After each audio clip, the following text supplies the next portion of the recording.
আবারও তুরস্কের president Recep Tayyip এরদোয়ানের গর্জন। তার এক একটি হুঙ্কার তুফান তুলে অনুপ্রাণিত হন ফিলিস্তিনের মুক্তিকামী মানুষ। ন্যাটো বিশ্বের শক্তিশালী সামরিক জোট, এবার খুদ ন্যাটোকেই এক হাত নিলেন এরদোয়ান। ইসরায়েলি ইস্যুতে এমনিতেই তুরস্কের প্রেসিডেন্টের মেজাজ বেশ চড়ে আছে। এর মাঝে ন্যাটো জোটের কর্মকাণ্ডে নাখুশ এরদোয়ান। জোটের হয়ে ইসরায়েলকে সতর্ক করে দিয়েছেন তিনি। আন্তর্জাতিক ভূরাজনীতির তুখোড় খেলোয়াড় এরদোয়ান। মুসলিম বিশ্বে তার জনপ্রিয়তা আকাশ ছোঁয়া। মুসলিমদের কোনো ইস্যুকেই তিনি পাশ কাটিয়ে যান না। এরদোয়ানের এমন রুদ্রমূর্তি আবার দেখল পশ্চিমা বিশ্ব। সাফ জানিয়ে দিলেন, ইসরায়েলি প্রশাসনের সঙ্গে ন্যাটোর অংশীদারিত্ব আর চালিয়ে নেওয়া সম্ভব না।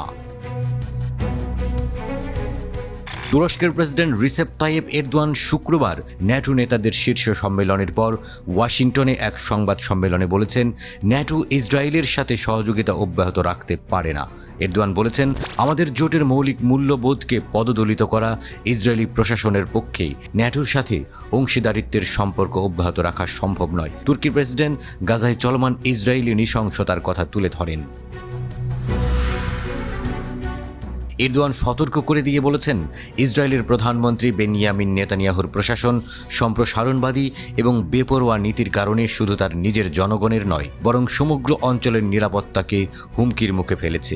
এরদোয়ান হুঙ্কার দিয়েছেন, ফিলিস্তিনের টেকসই শান্তি প্রতিষ্ঠিত না হওয়া পর্যন্ত ন্যাটোকে ইসরায়েলের সাথে সহযোগিতামূলক কোনো কাজ তিনি করতে দেবেন না।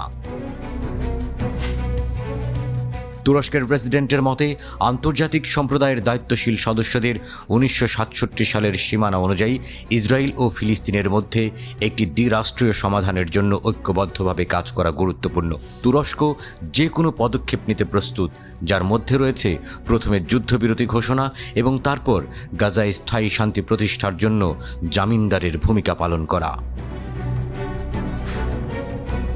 ইরানি বিশ্লেষক আলী নিকমানেশ এ প্রসঙ্গে বলেছেন, ন্যাটো জোট ও গোটা পাশ্চাত্য বৈশ্বিক ঘটনা প্রবাহের ক্ষেত্রে দ্বিমুখী নীতি ও আচরণ দেখিয়ে আসছে, আর গাজা সংকটের ক্ষেত্রে তাদের এই ভণ্ডামি খুব ভালোভাবে চোখে পড়ছে।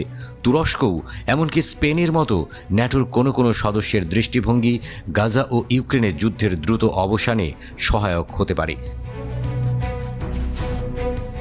অন্যান্য মুসলিম দেশগুলোর পাশাপাশি তুরস্কও ইসরায়েলের ওপর চাপ বাড়িয়ে চলেছে, যাতে গাজায় তার অপরাধযজ্ঞের অবসান ঘটায়। কিন্তু মার্কিন সহায়তায় নেতানিয়াহু গাজায় যুদ্ধবিরতি প্রতিষ্ঠায় সম্মত হচ্ছে না, বরং গাজায় নৃশংস অপরাধযজ্ঞ অব্যাহত রেখেছে। 2023 সালের 7 অক্টোবর ফিলিস্তিনি গোষ্ঠী হামাসের হামলার পর থেকে ইসরায়েল গাজা উপত্যকায় গণহত্যা চালিয়ে আসছে। এখনও পর্যন্ত 38,000-এর বেশি ফিলিস্তিনি নিহত হয়েছে। ইসরায়েলি সামরিক অভিযান 2.3 মিলিয়ন মানুষের এই ছোট্ট এলাকাকে ধ্বংসস্তূপে পরিণত করেছে।